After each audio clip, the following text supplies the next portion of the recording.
السلام علیکم ورحمۃ اللہ وبرکاتہ۔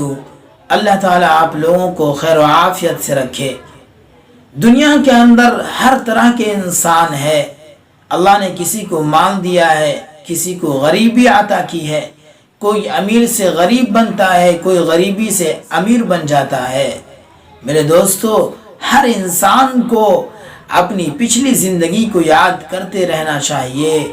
ایک صاحب نے ظہر کی نماز ادا کی اور تنگ دستی اتنی تھی کہ ان کا جوتا ٹوٹ گیا۔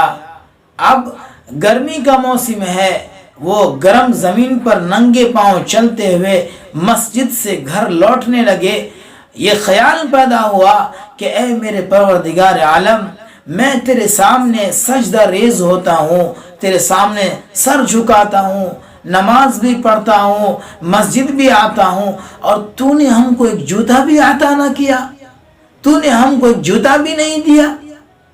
اتنا خیال پیدا ہونا تھا کہ اسی اثنا میں اس نے ایک دوسرے شخص کو دیکھا جس کا پاؤں کٹا ہوا تھا، وہ بیساکھی کے بل چلتا ہوا آ رہا تھا۔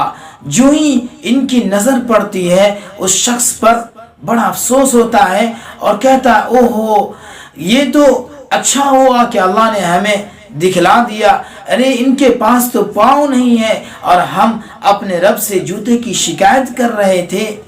یہ کتنی بڑی بات ہے میرے دوستو۔ جب بھی دل میں یہ خیال پیدا ہوئے، شکوے کی بات آوے، تو سب سے پہلے پچھلی زندگی کو یاد کر لینی چاہیے تاکہ اللہ تعالیٰ ان یادوں کے ذریعے ہمیں راہ راست پر لے آئے اور ہمارے دل میں کبھی تکبر پیدا نہ ہو، کبھی انانیت والی بات نہ آئے۔ اللہ تعالیٰ ہم سب کو عمل کی توفیق